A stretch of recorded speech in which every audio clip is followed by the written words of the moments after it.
and gas industry. And the city wasn't built for this type of growth and the amount of growth that we've had.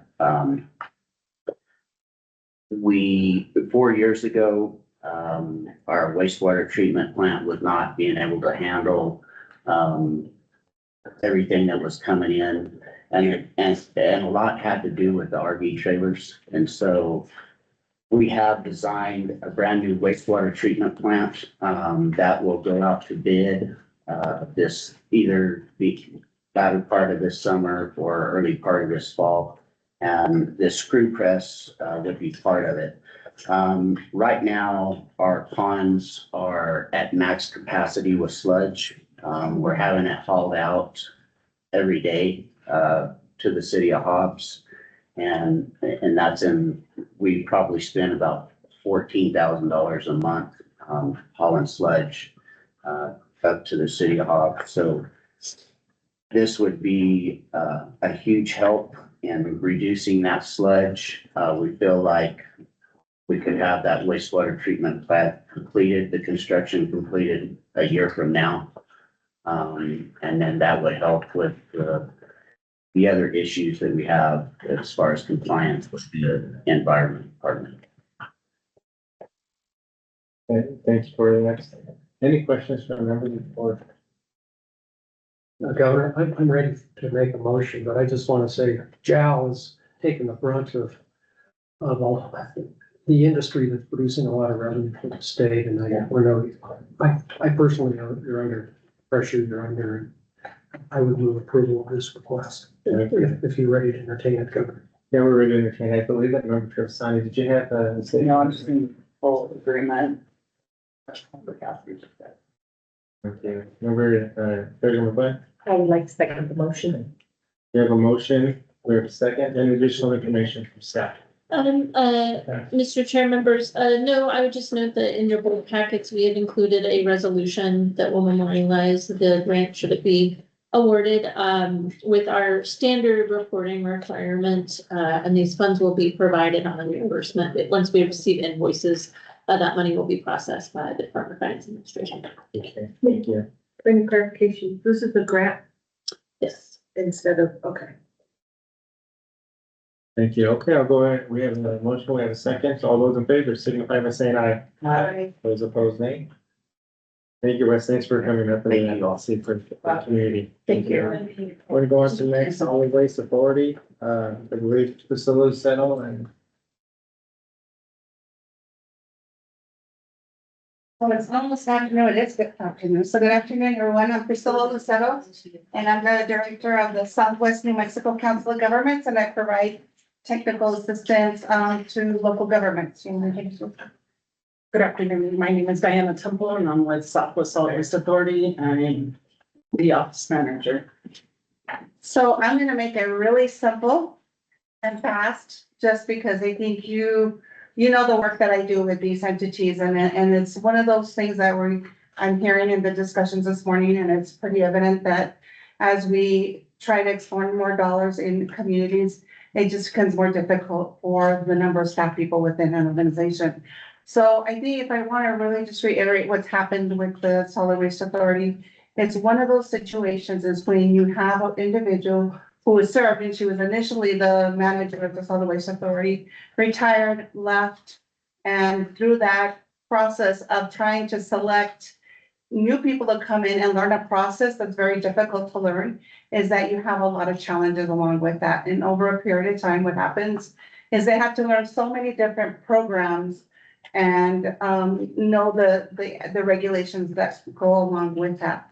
So what I really want to share in this issue with regards to the Southwest Solid Waste Authority is when you have transition and constant transition in a community, what ends up happening is that they don't always receive all of the training that they need to be able to make good, sound decisions with regards to moving their organization forward. And I've got to say that one of my advocacies, and I've got to thank Cabinet Secretary Ronald Wayne Post and his staff for really listening to me about how it's made a difference to have these trainings in person at the local level. Because these are the same individuals that can't get to these meetings to be able to be trained appropriately to do the job. So what happens, you start with one thing and then it snowballs to another thing and to one other thing. So this issue here with the Southwest Solid Waste Authority is one of those issues. But it's also is how do we move forward in a most positive direction to really benefit all those multi-jurisdictional facilities, within the county, right? And so part of that in this request is not only to be able to help offset some of the challenges that they face, but also how do we move forward in a more positive direction for the Southwest Solid Waste Authority.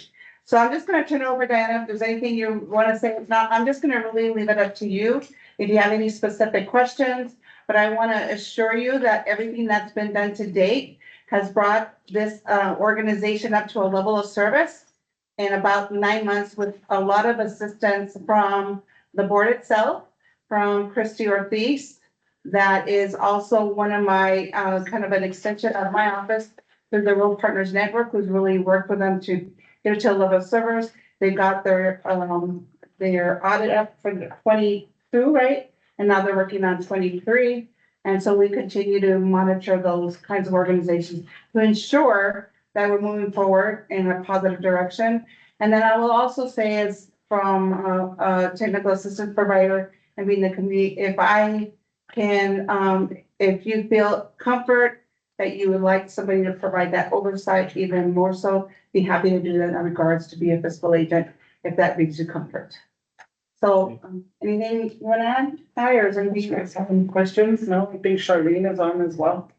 Yeah, so thank you, thank you, Diane, for being here. And especially for the added assurance with the getting fiscal agent to this necessary. I think that's important that we want to make sure that we have the dollars that are flowing appropriately, but at the same time, not punishing entities and organizations that truly need these funds. So thank you for stepping forward and doing it. Any questions from board members? Thank you, Doctor. You think that with this funds, that should be it for a while, take care of the problem, or? So, Honorable Governor and member of the one, yes, I do. And that's because we've accounted for everything.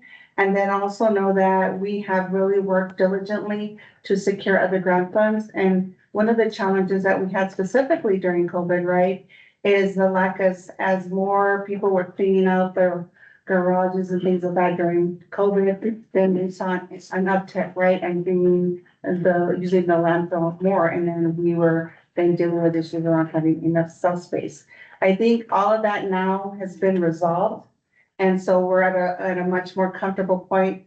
We have a person who worked there for 19 years, and so now we know that she has the expertise to move forward. And one of the things that I offered as the Council of Governments through the capacity dollars through the state legislature is allowing them to revise all of the policies to bring it up to a level of service.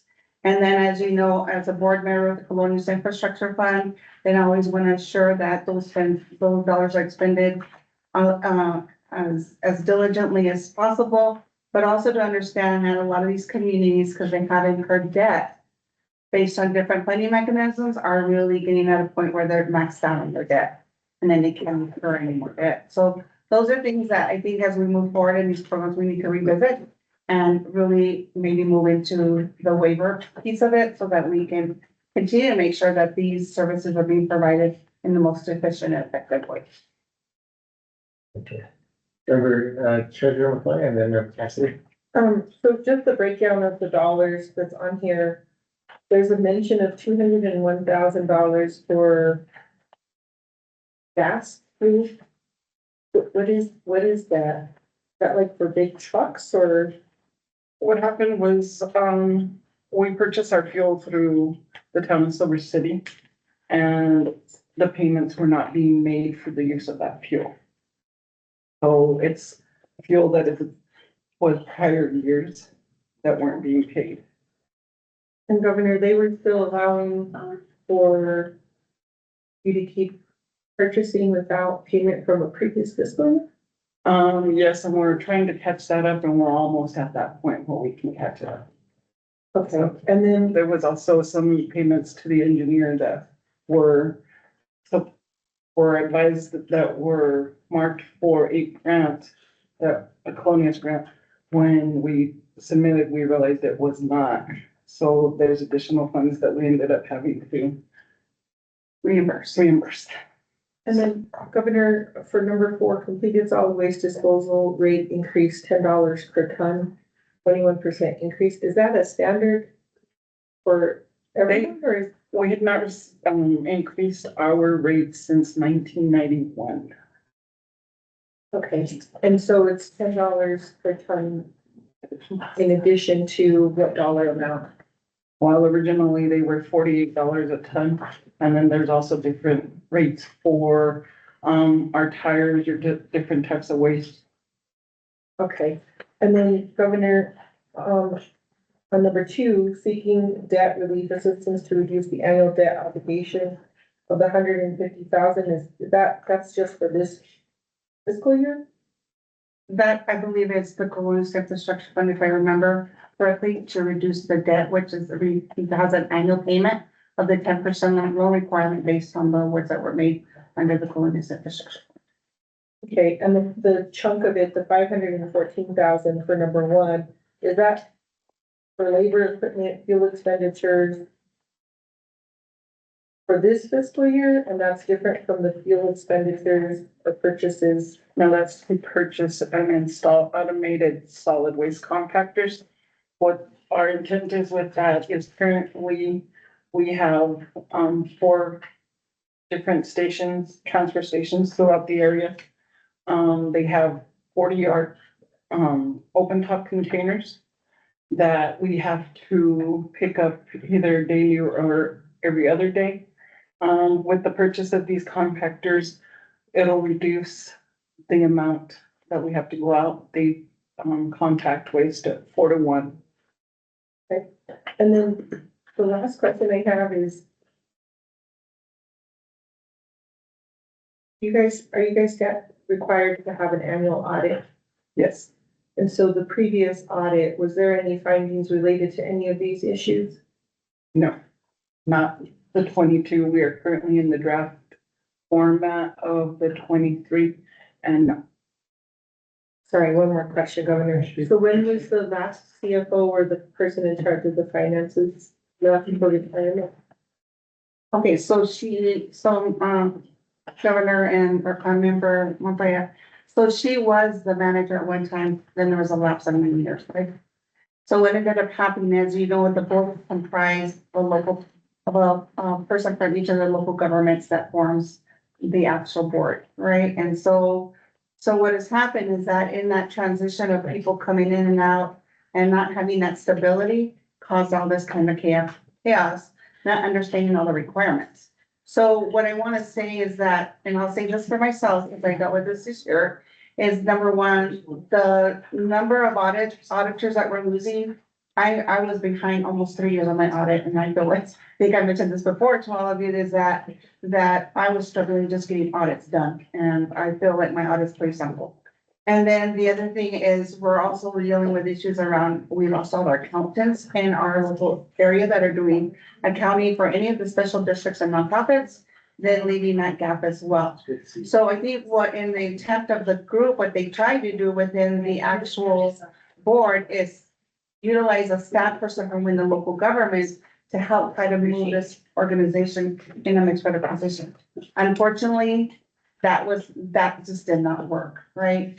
And so there's been a number of things that have been undone for so many years that now we've had to play a lot of catch up, and here we are where we need to be and catching up. And now, once we get the 23 on it, then I think we'll be in a much better place. There's also another, they're also reviewing the rates again once more to ensure that we have the revenue coming in to be able to meet the expenses of the solid waste authority, but also looking at effective, more efficiency and effectiveness. Thank you, thank you. Thank you.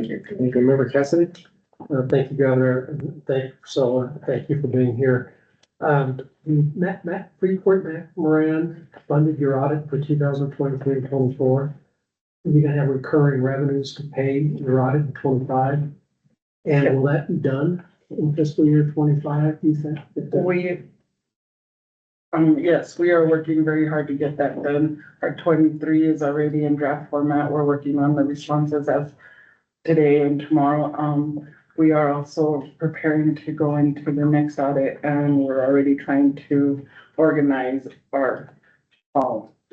So, Governor and Member Cassidy, so one of the things that I've been visiting with, over at, local government division is the ability to use the capacity funds that are awarded to the councils of governments to help cover those costs. Thank you. That was my next question. So those are things right now that we're working with staff to ensure that there's unison among the different cogs about what we, utilize those dollars for, and audits is one that we wanna look at doing and expanding that scope.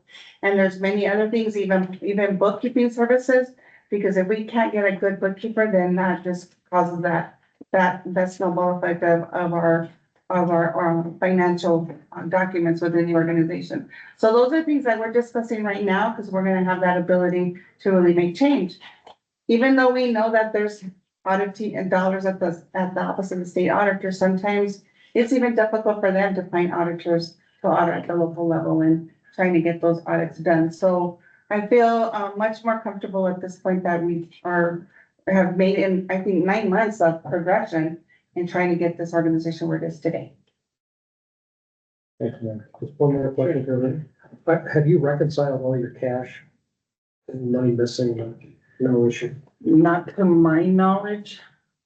We did reconcile the cash. We pushed it to the CPA. The CPA has not reported anything for this period as of yet, so hopefully not. Thank you for coming back. Any further questions? Any other clarification points from staff? I just want to say thank you. I know it's been difficult. I know that you're basically trying to put together a lot of the pieces and trying to get it functioning. In addition to this being a safety factor, I think that this Yes, is also a it is safety a safety factor as well. So that's what you're going to need for an emergency. So thank you for coming forward and presenting it. Thank you very much, and thank you to Priscilla and Christy for being there to help and answer my questions, because things been tremendously In 9 years, in 9 years. Especially when I checked out altogether. Yeah, thank you for coming in. With that, I'll go ahead and entertain a motion. We have a motion for approval by Senator Sanchez, and we have a second by Member Cassidy. All those in favor signify by saying aye. Aye. Those opposed, nay. The ayes have it. Thank you everyone for being here. I do want to introduce a guest that we have there sitting with Priscilla. She's a mentee, Priscilla Lucero. She comes to us from Mexico, has 2 bachelor degrees. She's working at Harvard now. And she'll be here with us. So Priscilla, do you want to introduce our guest? Just so you can get the experience. Hi, everyone, Governor, members of the board. I'm Andrea. I'm from Mexico City originally.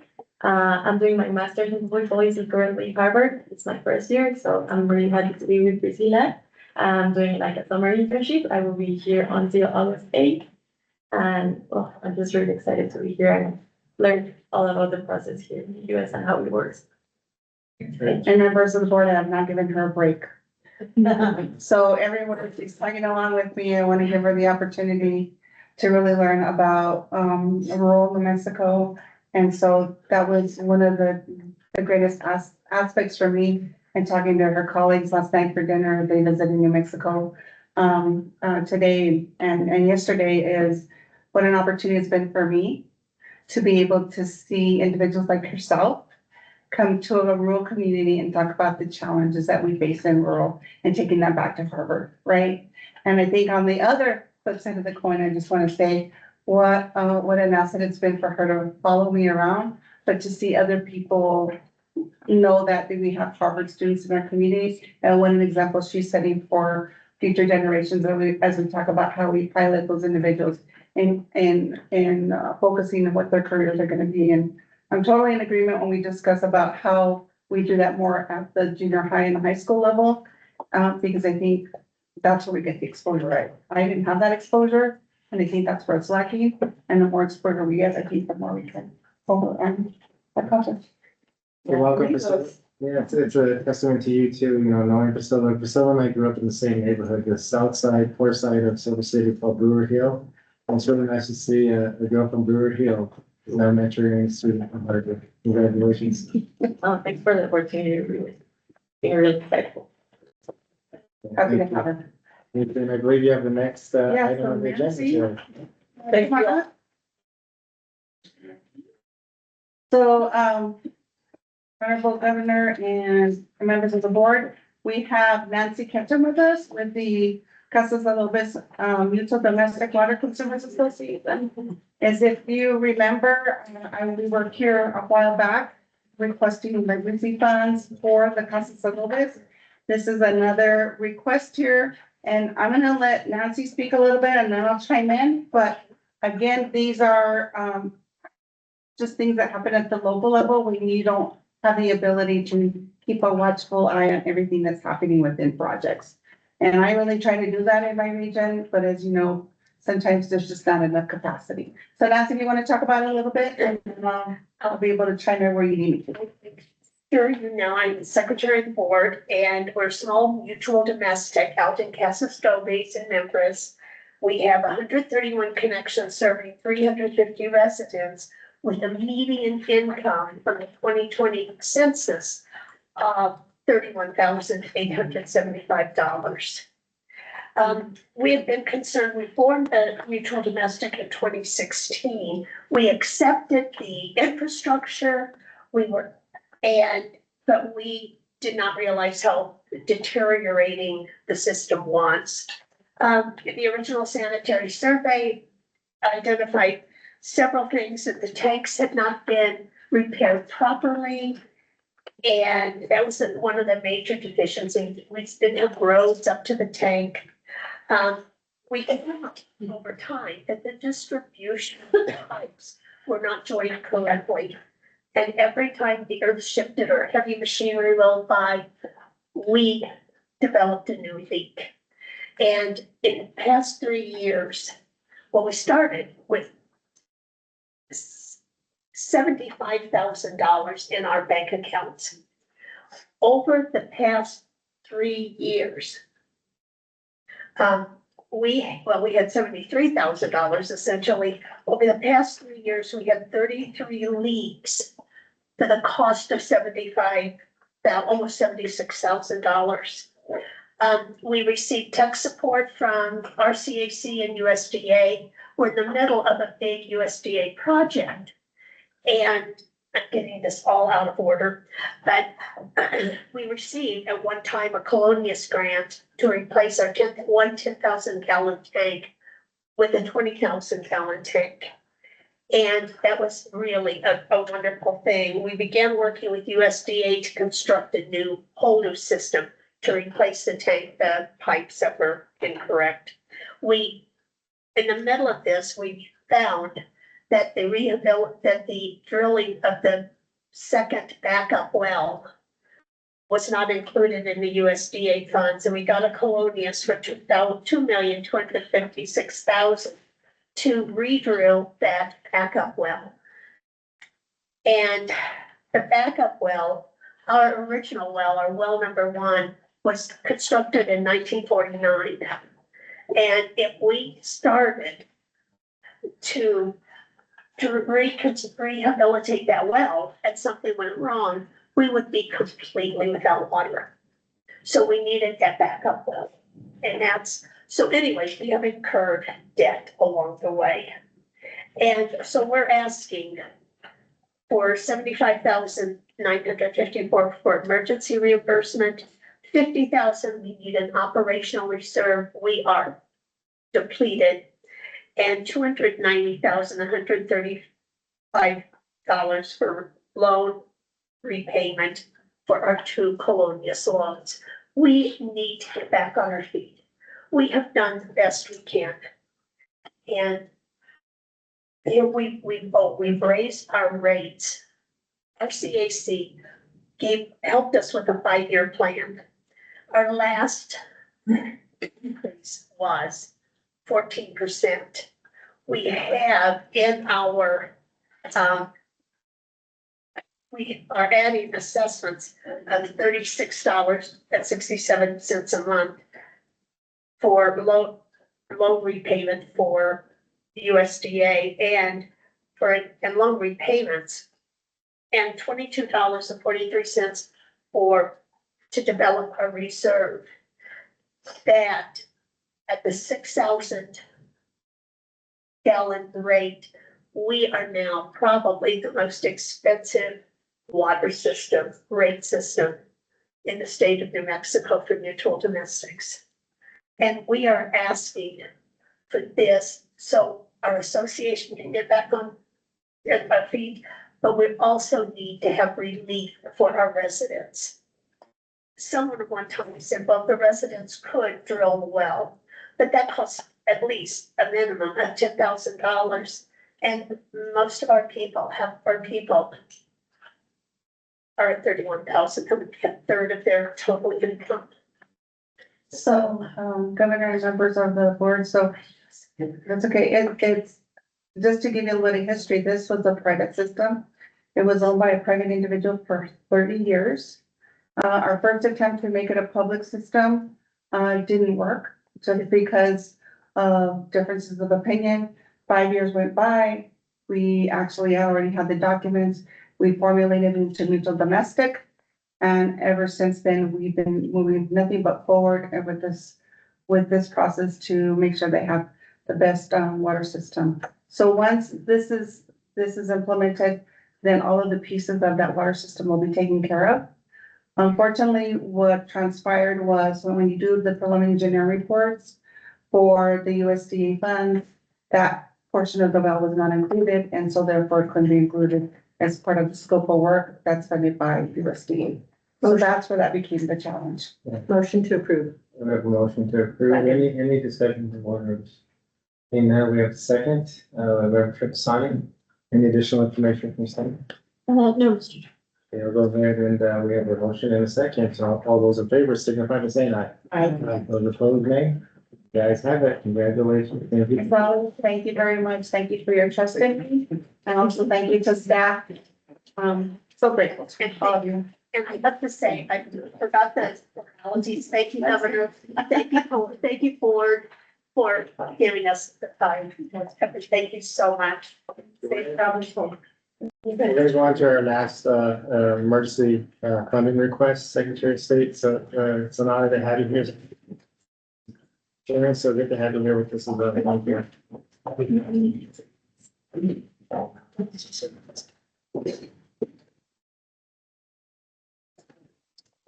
John, you'll be joining us today.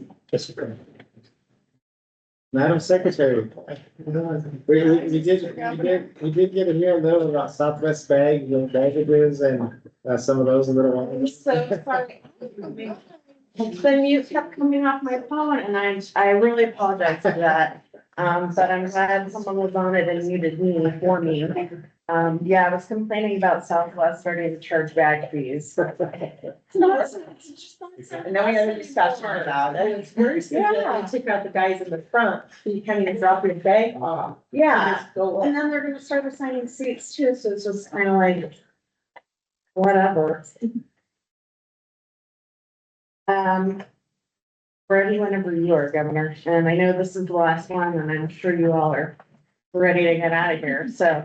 I will make this brief. Good morning, Governor and members of the board.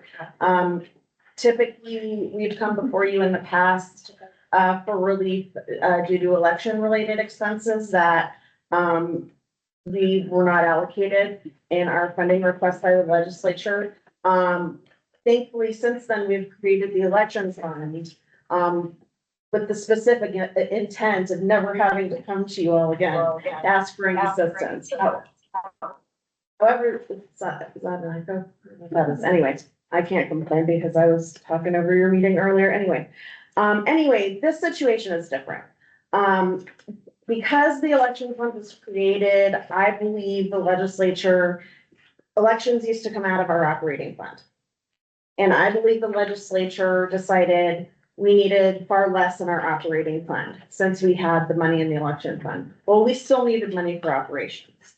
And so, we had a CFO, who left our office recently, and then when we brought John in as our mobile CFO from DFA and also working with Heather at, DFA as well. They started digging in right away and they said, you know what? And we didn't even know this. They said, you know what, you're gonna have a shortfall in your personnel category. And there's basically gonna be 10 days of this month, which started Monday. The pay period for which you're not gonna be able to pay your staff. We'll be able to start paying them again when the new fiscal year starts. So what we did is we borrowed over quite a bit of money to try to cover the shortfall. It didn't get us all the way there. So we're here today, the original request was, for 359, 245.13. We're actually now asking for 386.4, because what we would have done is we literally would have moved money out of every single other category. And any expense that could possibly come up couldn't be covered. We still have, reimbursements, receipts for travel. You know, who knows, you know, things pop up, right? So we adjusted the request upwards, again, working with John and Heather at their, you know, sort of close look at our budget. And, in short, and I will leave it that short, that is the request. The slides kind of go into a lot of detail if you want to look at them. I'm happy to answer any further questions for you, but that is the situation in brief. Thank you, Madam Secretary. Any questions? Any additional, John, do you have any additional information, Sharon, any additional information you want to present? I do not, but I'm happy to answer any questions the board may have. Any questions from members of the board? Ready for a motion, Governor, if you're ready. We'll go ahead and entertain a motion. I would move approval of $386,400 as an emergency grant to the Secretary and Department of Operations. Do we have a second? Second. Second by Madam Treasurer. And before we take a vote, I just want to say, thank you for being transparent, for bringing this forward and explaining what had taken place. And of course, and unfortunately, we have, emergency funds for exactly these reasons. So thank you.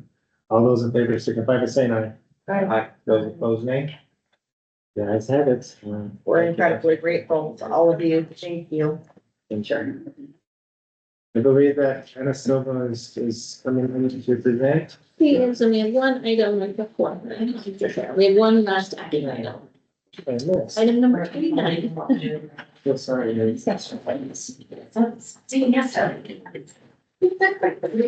also have a card.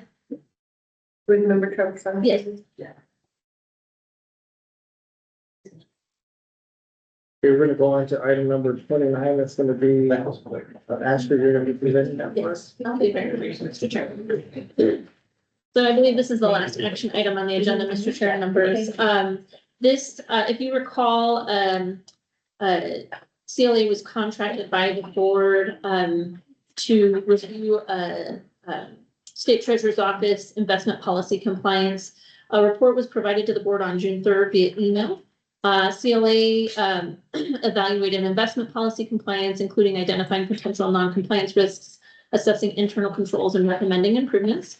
The review covered investment activities at the State Treasurer's Office for the fiscal year of 24.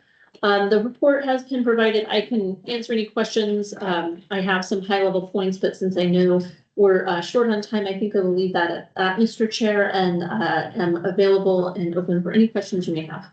Thank you, Ashley. Are there any questions from the committee? No questions? Okay, I'll go ahead and entertain a motion. Motion to approve? Motion approved by the Treasurer Montoya. Do we have a second? I'll second. Second by Senator Sanchez. All those in favor signify by saying aye. Aye. Those opposed, nay. The ayes have it. We'll go on to the next item, and I believe it's informational item, but Anna, thank you for joining us. And I understand you've been waiting for us for quite some time. Thanks for your patience. Ten chips of coffee maker. She was able to, get a few other meetings here, so it actually worked out just perfect. Thanks for joining us. Absolutely. Good afternoon, Lieutenant Governor, members of the board. It's such a pleasure. I feel like it's been a while since we've met. So, do have, quite a bit of information, to go over with you. I mean, I have a lot, but I won't take time, so don't worry. So, one is our building inventory, and, what you will see from this, report is a listing of all of our buildings, the 850 facilities. But you will not see the facility condition assessments or indexes because all of our information expired in December of last year. We currently, have a new contract, sorry. I've been talking too much this morning. So we currently have a new contract with, Architectural Research Consultants. And they are currently, starting to assess our facilities. So as the data becomes available, I will start presenting it on a rolling basis. So in December, we will have, new data and, we'll be doing, Albuquerque. And, as we start doing the different facilities, then we'll just start rolling the, condition assessments into the report. So the only thing I have for you today is just a listing of our facilities. And the other thing that we will be adding in December are the new facilities that will be coming online, which is the new ERB building, the new NMBHI building, the Literacy Center, and I think the new District 1 facility, and the Crime Lab, and the new Metro facility. So we'll be adding those buildings to the inventory report in December. This report does have the new secure storage facility and the Crime Lab that is on Galisteo. So with that, I'll stand for questions if you have any questions on the building inventory. Thank you, Secretary. Any questions? No questions? We'll go ahead and go on to the next item. Okay, perfect. And the next item, I believe, is the CBRF report. So this is the list of all of the projects that were approved by this board. Some of the projects that we completed this year is, if you can see everything that's around all of the Santa Fe buildings, we have really focused on beautification. So we're doing a lot of beautification projects. Also, it's that time of year, so we have a lot of HVAC problems and plumbing. And so we're really focusing on HVAC systems this summer. So that's kind of what we have been doing this last month. So those are some of the projects that we completed this for the month of May. And one of the other things that you might notice in the CBRF report is we, in the last report in April, we presented some items that were behind schedule, and those are primarily focused on CYFD. So we do have some projects that have moved forward on their statewide because we were able to reauthorize the funds. So we've moved forward on some of those projects. One of the other items that was in the red is the facility that we have been trying for over a year, almost 2 years, to purchase for CYFD. And that process has been excruciating because it's gone through multiple iterations of phase ones. We had property splits. We had to get taxation and revenue to prove the appraisal. So we're almost there. And I will be submitting that to this board for next month's approval for the purchase of a new facility for CYFD. So with that, I will stand for questions on the CBRF financial status report. Thank you, Secretary. Are there any questions? There are no questions. We go on to the last item. All right, great. So the last item is the legislative capital outlay financial status report, and these are all of the projects that have been appropriated to the General Services Department. From this report, you can see that we have a total of $489,951,065 that has been appropriated to us, and we have expended $236,819,440. Some projects to note are our NMBHI facility in Las Vegas. A fun fact, not sure if you know this, but NMBHI has been around longer than our state. It was founded in 1889, and our state, of course, was founded in 1912. So that tells you how long, how old that facility is. So if ever you get out there, it is a Herculean project, one of our largest, and we are moving tons and tons and tons of dirt. So I see that we have a few new board members. Some things to note about the General Services Department is that we are super unique in that we do cradle to grave. We're not a pass-through agency, so we do everything from procurement to, architectural, we do the procurement for the A&E, procurement for the contractor. We do everything from design to the construction, overseeing the project all the way to fruition. Then it becomes the state's asset, which is also owned by GSD. And then from there, then we do the maintenance of the building. So we do everything when it comes to construction buildings. So with that, I will stand for questions. Any questions? Interesting coming down. I just want to say one thing, and I think it's important, is, thank you for the work that you did and, the staff has done. I was there at the Darren Jarrett Memorial dedication, there in Luna County. Darren Jarrett was a state policeman who was killed on I-10, and, beautiful work that you guys did there, so thank you for that. You're very welcome, and I hope you like the signage. It was beautiful, thank you. Take care, Secretary, thank you. Thank you very much. We'll go on to, informational items on the last portion of the agenda. Ashley, you have that? Yes, Mr. Chair. So item number 33 is informational. This is for the State Board of Finance member, the State Treasurer's Investment Council. So staff are compiling a list of potential nominees to bring forward. We are going to accept nominees through June 30th. So we have a few names already, but if any board members would like to nominate anyone for consideration on that, we will accept those until June 30th, and then we will gather feedback from those nominees on whether they'd be interested in sitting, as well as their resumes. I'll share those with the board members. And then in either July or August, depending on that timeline, we will, once that information is shared, I think we will accept nominations from the board members on individuals from that list that they would like to nominate as the member for the State Treasurer's Investment Council.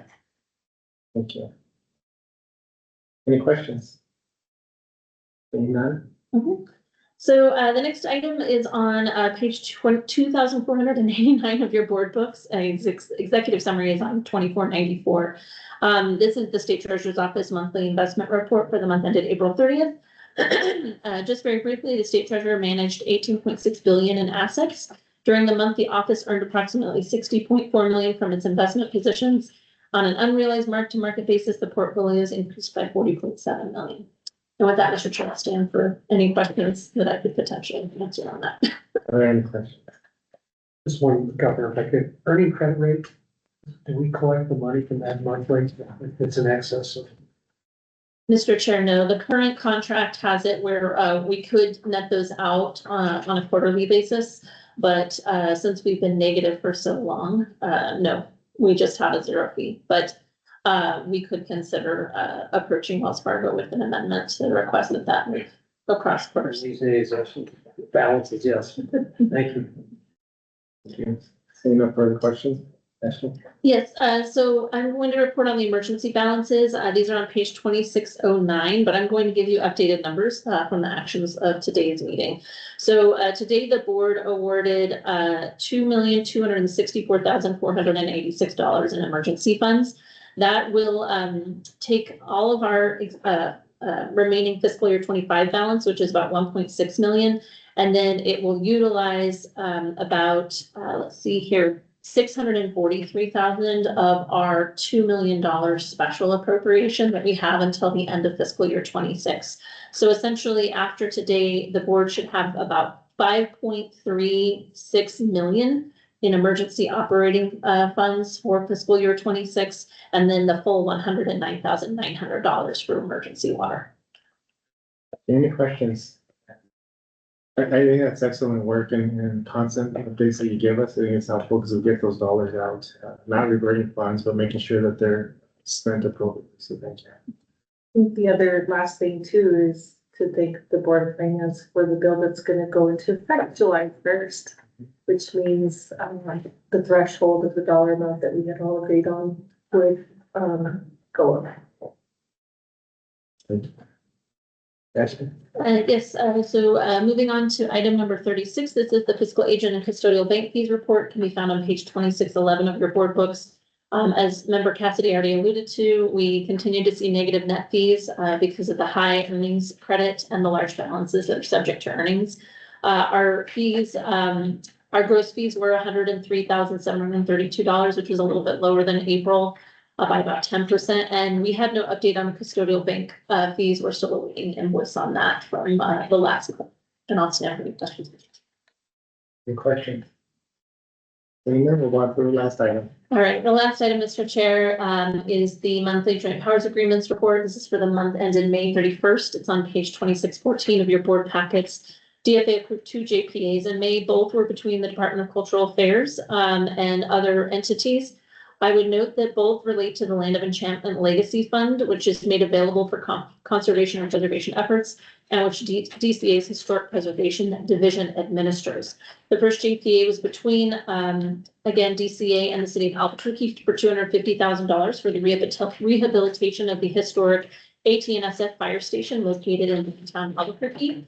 And then further, the second was between DCA and the New Mexico State Land Office for $248,000 for identification, documentation, stabilization, and interpretation of 4B Holdzilla Pueblito structures in northern New Mexico.